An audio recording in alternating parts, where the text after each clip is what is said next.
Let's do this. The Cult of Hockey podcast by the faithful and for the faithful. I'm David Staples of the Edmonton Journal, and I'm here tonight with Bruce McCurdy. Hey, Bruce. Hey David, how you doing tonight?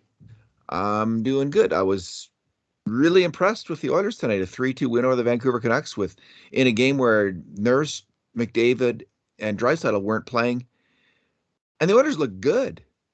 They looked really good, Bruce. I just was impressed with their hard work, their skill with the puck, good decisions, checking, defensive discipline, goaltending, kind of all aspects of the game. I thought were sharp for the Oilers tonight. How are you doing? I'm doing all right. It was, it was the kind of game where the Oilers had to play against a much deeper team. So to come out with the win is a nice result. And even as I don't think uh, the win was the primary objective, I think this was a game about process. But yeah, we'll take the bonus win. And even as they were kind of hanging on a bit at the end for a long stretch of time, Edmonton held a 3-0 lead, and they were chucking the crap right out of Vancouver. They couldn't even get out of their own zone or establish much in the way of offensive zone pressure for long stretches. They brought a lot in the first sort of 10 minutes of the game, and then again down the stretch when they scored both of their goals to make it close. And very nearly tied up in the dying seconds. But Oilers got a big save when they needed it most and walked away with their fourth consecutive one-goal win, all in regulation, to wrap up the preseason. Almost seems like a waste, to all those protected leads when you get 0 points to show for it. But you might as well establish a practice of winning the close ones. Do good habits carry over into the future would be the question, and I suspect that they do. So I'll take that out of those victories. Yep. Bruce, yep. Two good things, two bad things, two numbers. Because it's an Oilers win, we'll go with two good things each. What's your good thing? Well, my good thing number one is I'm going to credit Dave Tippett for very sound decision making on the roster that he presented in Vancouver tonight, leaving basically the first line at home, leaving the first defense pairing at home, leaving the number one goalie at home, and giving every other one of the 26 players on the roster fighting for jobs a chance to not only play and show what they can do, but to kind of hit above their weight class a little bit, because the whole lineup got pushed up, right? I mean, the Nugent Hopkins line that would normally be number 2 was the top line, and the Derek Ryan line that normally would be number 3, they got bumped up into the second line. And then the two sort of lines both vying for the fourth line all got a chance to show their stuff. And the same happened on the defense, where the Keith Ceci pairing was shoved into a top billing role, and then all four guys battling for those last 2 or 3 spots at the bottom of the roster. Again, they all got a chance to show their stuff. And against a pretty strong Vancouver club, they had centering their top 3 lines. They had Elias Pettersson on one line, Bo Horvat on another, and JT Miller on the third. And I mean, that's going to be tough to handle at the best of times. But when you're missing your 2 top centers in McDavid and Draisaitl, the Oilers were in pretty deep, and yet they managed to hold their own for long stretches of the night. I think they maybe a little bit lucky to come out with the win, but whatever. It's like I say, it was more about process than it was about results. And I thought Tippett's sort of macro view of the process of giving everybody a shot, and there's no real, like, what have McDavid and Draisaitl got to prove at this point in the preseason? They've played games, they've produced points. There's nothing to be gained and potentially something to be lost if they go to Vancouver and get nicked up or something. So I just thought it was good coaching to challenge the guys further down the lineup to go out and do the job, and they responded. So good on him and them. Agreed. Yeah, I wouldn't. Why play like, did they stay home? Like they could even rest at home. Maybe I don't even know if they came on the trip, but that's great that Oh, nice. they could just relax and not risk injury. And Bruce, Yeah, I like the young guys on mhm. in this game because I thought for the first time Ryan McLeod really brought his A game. Tyler Benson had one mistake, which I'm going to get to in a bit, but I thought he played well, generally Mhm. speaking. Evan Bouchard, I thought after a couple weaker games, rebounded and had a really good game. And Stuart Skinner in the net. Bruce, I'm starting to become a believer in Stuart Skinner. He just looks so able and settled in the net. Just he looks like an NHL goalie, and he never looked like when I didn't see him. I saw him last year a bit, and he looked pretty good last year. But he just looks better and better and better to the point where you're thinking, well, yeah, they're going to have to give this guy an NHL shot, and he's going to be ready for it next year. If there's an injury, he's going to be ready for it. Right. He played extremely well, looked good in the nets. Bouchard made some fabulous passes. He was back on the money with his passes, and when he's on the money, it's just I love watching the guy pass the puck. He just passes it hard and right on the tape, and it sticks to the other person's stick. He must put some spin on that thing. He can really, and then of course there was his goal, which was absolutely fantastic. John Garrett, who is mysteriously still announcing Vancouver Canuck games after what has he been at it 40 years now? Good for him. But anyway, he was crediting Warren Fogle for that constantly, and I was thinking, did you see Bouchard pick the corner on that shot? He just totally picked a spot and hammered it in there. I love it when the puck goes back to him on the power play, and good things happen. And yeah, McLeod, all kinds of nice plays with the puck. He's got real skill out there, and he showed it tonight. I think he made up his mind he was gonna try to do something, accomplish something. And I noticed a little bit more heaviness in his game as well. I mean, this has been an ongoing issue throughout his career as a major junior AHL player. People pushing him to be a heavier hockey player. Uh, you know, but he can when his skill game is going. That guy has got a lot of skill, and he displayed it tonight. And there was just enough grit that he hung in there fairly well. So it's just great, Bruce, that we have this group of younger players, and Lagesson is kind of in that group as well, who when they get this opportunity, like they don't fall flat on their face. Like there's this whole group of Oilers players we never had coming up from the farm. I mean, you can argue it started with Ethan Bear and Caleb Jones, and I think that's fair. It did, and we're seeing another wave of them, and we're going to see another wave after that. This is huge for the Edmonton Oilers, and it was great to see them come through tonight.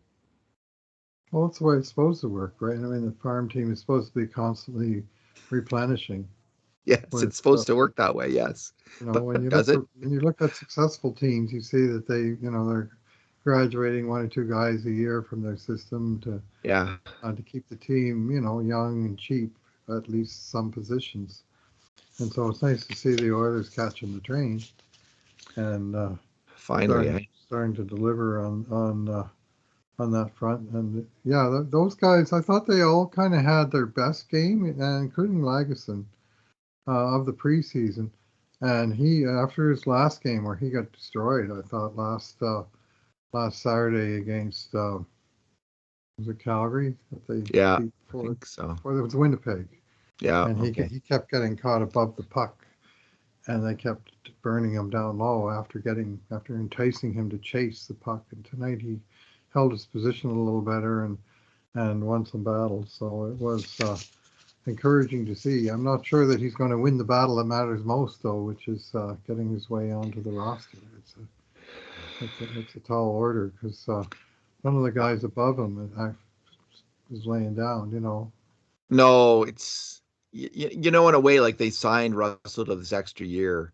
Maybe it wouldn't have been better to do that. Maybe it would have been better to. But if Russell's a better player than Lagesson, and he might still be, right? Chris Russell still can hang in there, and um, I Sure guess the made a question nice is, pass, didn't he, Chris Russell, on the second goal to Sevier when they pushed the puck through and sent Sevier in deep, and he passed to Perlini oh, okay. for the I'd mainly bullet. noticed the Colton Sevier pass, which was the That, first real moment I stood up and yeah, thought, okay. That Okay, was a nice you play shut by me out Sevier, there. but it was a dazzling three-way passing play by the patented trio of Chris Russell to Colton Sevier to Brendan Perlini. I mean, you put those guys together, the goals are bound to happen. Well, Brendan he's finishing off He's been his pumping shots them like in, yeah. Zlatan Ibrahimovic here. He's just pounding them in. Um, all right, Bruce, what's your second good thing? Yeah. Heck, what was my second good thing? Yamamoto. Oh, right. Yamamoto's shorthanded goal. That's it. Yeah. And with the Oilers leading 2-0 and Vancouver getting a power play and trying to get in back in the game, and the Oilers penalty kill was all over them. And eventually, Elias Pettersson. Now that's a Swedish name we need to hear pronounced in the original Swedish. But Uh, he's asked that it be pronounced Pedersen, the North okay, American. He made a request. okay, then we'll call him Pettersson. I have no idea how to pronounce his first name. Anyway, he got surrounded by a pair of little buzzsaws, Derek Ryan and Kyle Yamamoto. And between Yeah. the two of them, they were all over the guy. And among them, they stripped the puck and then they broke away with it 2-on-1. And Ryan made a good decision because I don't think he had the legs to take. It looked like he was going to have a breakaway, but the defenseman was probably going to catch him. And he made the good decision and pass early to hit Yamamoto at the blue line and send him in alone on the breakaway. And Yamamoto had a bit more speed going, and he made an absolutely delectable deke and roof job right under the crossbar from close range. And what a relief that had to be for him. That's been on such a dry spell for so long to actually show, not just a goal, but a real pretty finishing nail of a goal with that nifty move and perfect shot into the roof of the net. A very pretty goal, and the Oilers had actually two of those because the Pelini goal was nice as well. But get the monkey off Yamamoto's back, and maybe that's a place where the Spokane natives and buddies, even though they're 12 years apart, maybe that's one place where they can combine is on the penalty kill because they're both fairly effective at the role. And I've been thinking Yamamoto is a guy who should be able to excel in that role if he gets a real shot. I have an idea Tippett's going to give him a little bit more rope in that department. Yeah, they don't have him on the power play, so he could end up sitting for long stretches of the game if he's not killing penalties. So I that's a really good idea because he's such a good player. He should be playing more. I thought Nuge was really strong, Bruce, Mhm. especially defensively. There was a number of times he just came and stripped the puck off them. He went the full Pavel Datsuk there. There was a time when people were hoping, that Nuge might develop into that kind of heavy stick center defensively like Datsuk. He, hey, he looked at like at that game. You never know. It's not too late. He hasn't though up until now become that defensive center. In fact, he's been moved to the wing, generally speaking. But I thought he had a really strong game defensively, and overall, he looked like kind of he had the job of number one center, and he looked like a number one center. He played well. Yeah, well, yeah, he was the 1C tonight, and I thought he might be in pretty deep, and for sure they didn't get a lot going on offensively. He did get a secondary assist on the power play goal, but even Hmm. strength his line didn't produce much, but they didn't give up much either, and they were playing against some pretty high end opponents. So mission accomplished. I mean, that's the thing. Tippett's plan, uh, as I interpret it, was to not only give these guys ice time, but give them the challenges that you do get over the course of a game where you get mismatches. Well, tonight's lineups were designed that the Oilers were going to see a lot of mismatches, and they passed the test. Your bad thing, Bruce. Yeah, I'm going to go with the thing that enraged Dave Tippett late in the third period, with the Oilers now clinging to a 3-2 lead. Uh, when Pedersen gained the zone with the greatest of ease, cut into the middle, and was engaged by Evan Bouchard, who received his third penalty of the night and the second, what to me was pretty much a phantom penalty.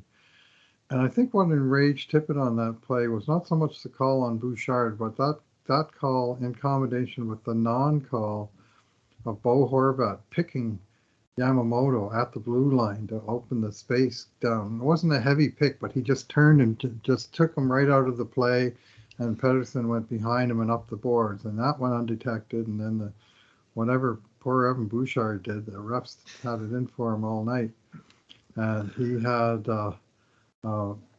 So that put Vancouver on a 6-on-4 down by a goal with what, minute and 12 to play, I think it was, and Tippett just went right off the bench. I would have gone off the bench myself if it had been a regular season game, but I was just kind of relaxing and watching this one. And well, it's a nice test, but it was kind of different to see the coach go off like that. Usually he's pretty contained. Like you can see when he's feels like snapping, but he usually doesn't. But tonight he went hard at referee number 3, Chris Schlinker.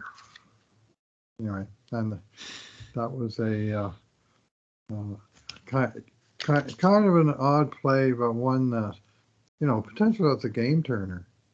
If you're going to put your whistle away on one play, you better be putting it away on the other play.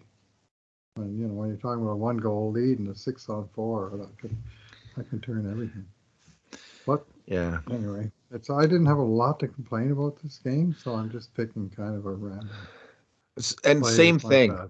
I'm picking Benson's turnover, but it was just one mistake, and these things happen right in your own zone. Like he was trying to make the play into the middle of the ice to the winger, and it was probably the right, or to the center moving up, and it was probably the right play to attempt to make, but it was a turnover, and it did result in a goal against. So, and that's a tough moment for Tyler Benson because he's trying to make this team, and it's a big obvious mistake. So it's the kind of thing that the coach might remember. So that's my bad thing, was his mistake on that play. And again, it was just, these things happen. It's hockey, right? The game happens fast. You're trying to make the right play and you don't execute it, and it gets picked off.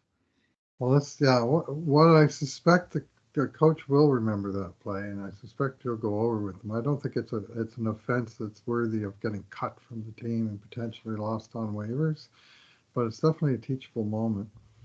And the 3 messages that I think the coaching staff might be trying to teach Benson on that play is, first of all, when you're defending a lead late, don't get just eat it. Yeah, in the middle. Dump it up the boards or eat it. And if you're just dumping into the neutral zone, the clock ticks down another 10 or 15 seconds. Maybe you make your line change. So he tried to bump it into the middle. Then his execution failed, and it was a poor pass. And then as the puck cycled back, the puck was passed right through his zone of the ice to a Canuck. So he was essentially, you could single out sort of 3 different tiny errors that collectively punished the Oilers with eventually that goal against.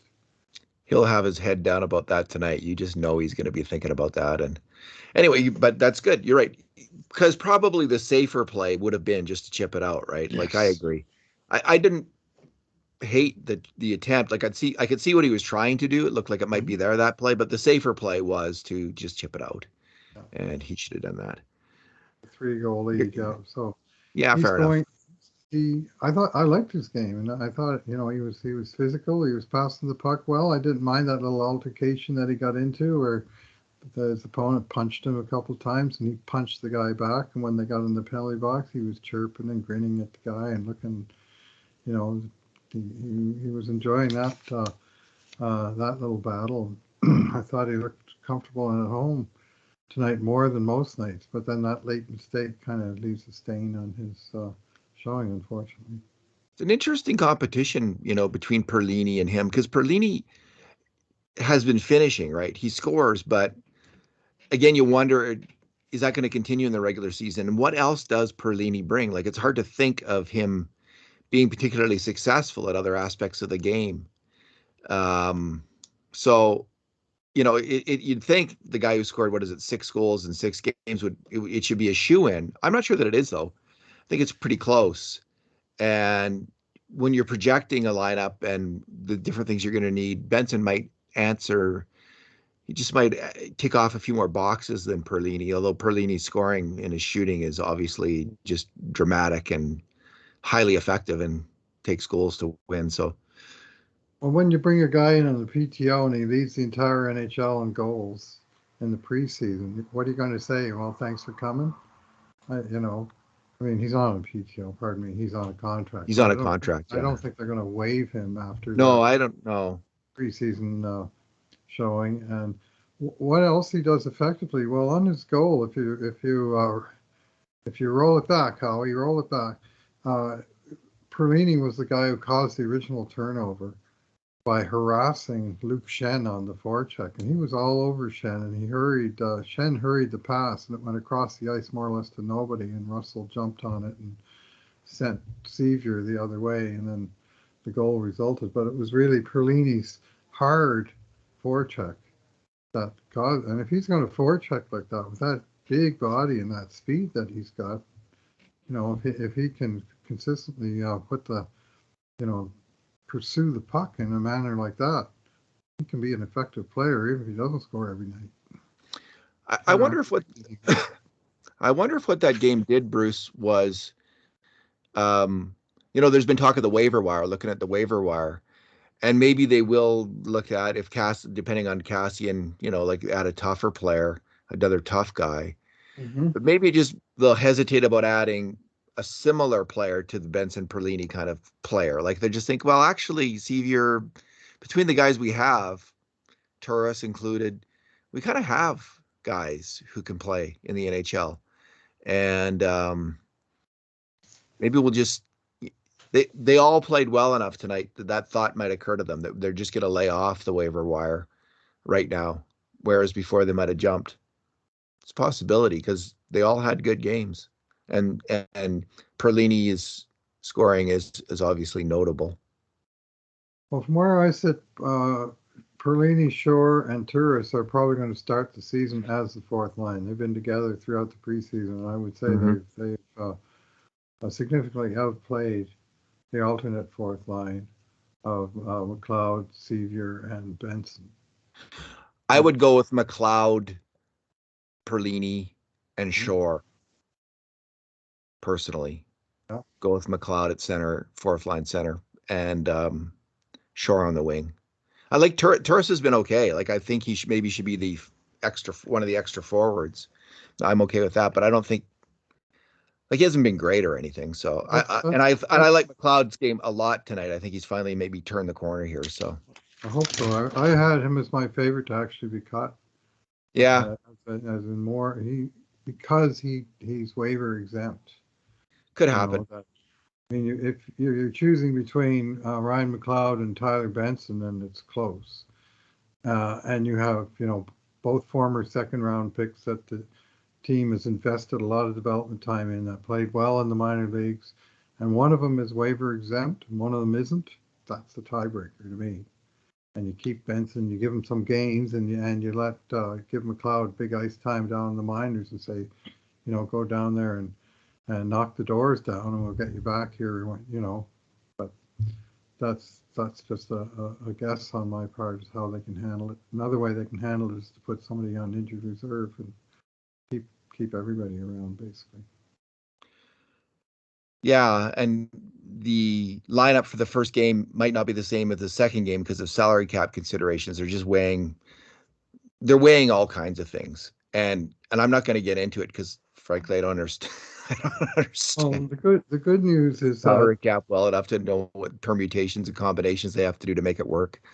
they can do paper transactions on day one to open the season, and they don't actually play a game until day two, so they can undo the paper Oh, excellent. transactions before they even have to play a game. There's none of this opening night issues because you're trying to get Oscar Klefbom's salary in a certain place or whatever. They can shuffle the contracts on paper, and by day two, when they actually have to play a game, they can have things settled.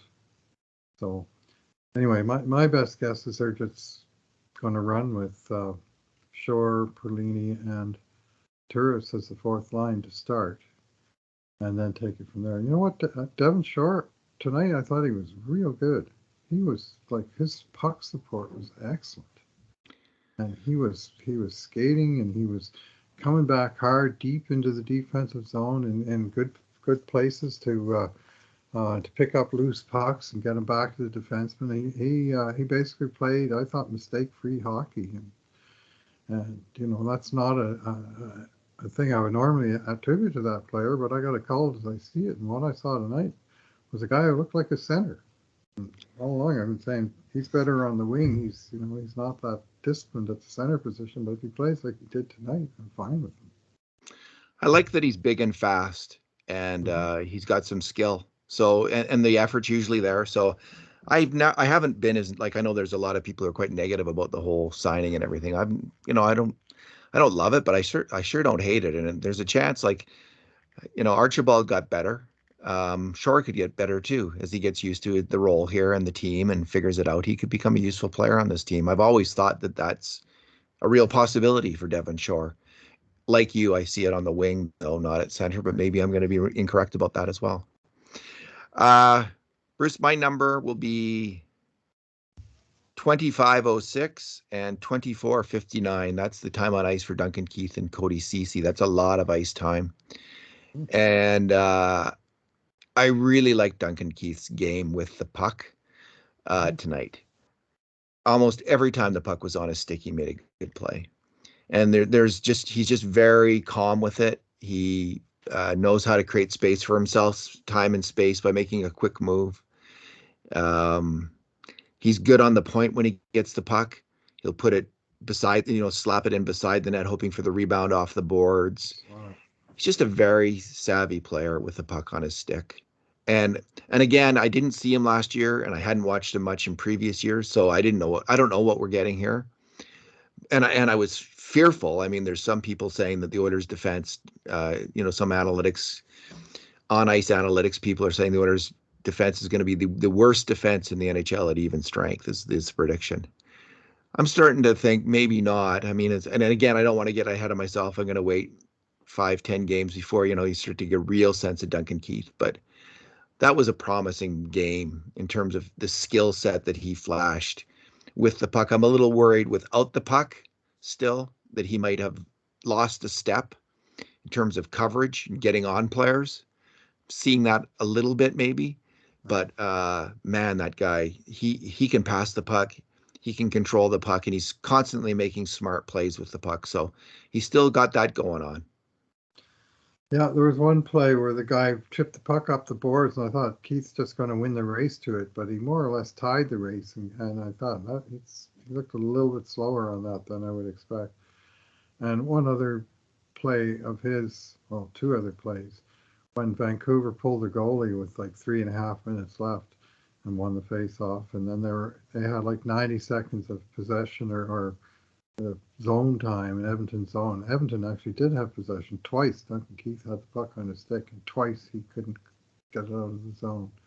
Once he missed Kyle Turris with a pass, and once he made a kind of a weak clearing attempt that didn't get past the guy on the point. And eventually that led to continuing pressure in the goal. So that kind of put a little bit of a damper on the end of it. They got caved by possession numbers, but Edmonton had big score effects on the side, and a lot of the possession numbers tonight were shot attempts as opposed to actual shots by Vancouver, because those shots weren't all getting through or not getting all on target. So I wouldn't be too concerned about it, but it's just something you can bet there will be some people out there saying, look at those Corsi numbers for Keith and Ceci, they're terrible. And whatever. Yeah, you know what? I thought they did to be the first pairing, and tonight they were asked to be the first pairing. Yeah, I thought they did a good job keeping it to the outside, actually, Bruce. Mm-hmm. Like there was a lot of zone time. There were shots around the net, but they did a fairly good job of limiting the most dangerous kind of grade A shots. And that's what you want to do. That's the whole goal. The Oilers protect the middle of the ice. That's what Tippett does, right? He's not so worried about shots from the outside. Right. And the whole Oilers defensive philosophy is to protect the middle of the ice in the neutral zone as well, right? Funnel it to the outside, push them to the corners, and then pounce on them, right? That's what they're doing. Shorthanded, it's what they're doing at even strength. And yeah, they were out there in that stretch for quite a while, but generally in that stretch, they did a good job of funneling it all to the outside. And um, he did miss that one pass. That was kind of odd. I don't know what happened there, where he was trying to hit Turris. I don't know if he expected Turris to go one way and he went another way. That was a strange one. I'd have to look at it again. It either went through Turris' stick, or I think it just kind of skimmed over it. It just didn't quite come down Yeah, flat on the ice. Like he picked out the probably the right guy, but it just didn't connect. yeah. Um, What's your number, Bruce? my number is 8. That is 8% on the face-off circle for would-be right shot face-off whiz Derek Ryan, who otherwise had a pretty good game, but he was 1 win, 11 losses on the face-off circle, including in the defensive zone, 0 for 8. And what would happen over and over again was Vancouver would win the draw, and then the puck would be in Edmonton's end for 20 or 30 or 200 seconds. Mostly on the outside and not usually in a dangerous position. Win a damn draw once in a while, man. Just win one, get it out of there, make your change. We'll keep it going and get direction. And starting without the puck all the time is not the recipe you really want to see. So I'm hoping it was just a bad game and not the erosion of a guy's skills that's been a kind of a 55% face-off man for a long time. But tonight he was just getting pwned, as my son would say, on the dot. So. He's career 55% faceoffs in the NHL, 55%, but in the last 2 years he's been 52%. So maybe it's A dropped lot off a higher little than bit. 8%. A lot higher than 8 and a lot higher than, 41% or 43% Yeah, like some of the Oilers centers have had in recent yeah. years. So yeah, maybe just who knows.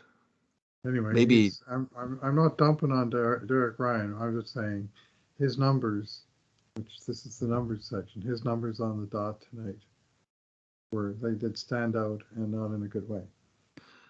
I've liked him generally speaking. I've liked his game. So, but yeah, that's not good, obviously. All right, Bruce, regular season coming. What's the first game? Tuesday? What is it? Wednesday the 13th. Wednesday? Yep. And Cool. it's again against the Vancouver Canucks. Now they're playing and having swept the 2 pointless exhibition Jeez. games makes me a little nervous as Me to too. what's Yeah. going to happen when they play one game for points. But hey, let's just have at it. This is, I think, a really nice rivalry developing between these two teams. Vancouver's good. They got some real good players and some high skill players. And these games are going to be fun to watch. Indeed. Bruce, thanks for talking tonight. Thanks for listening, everyone.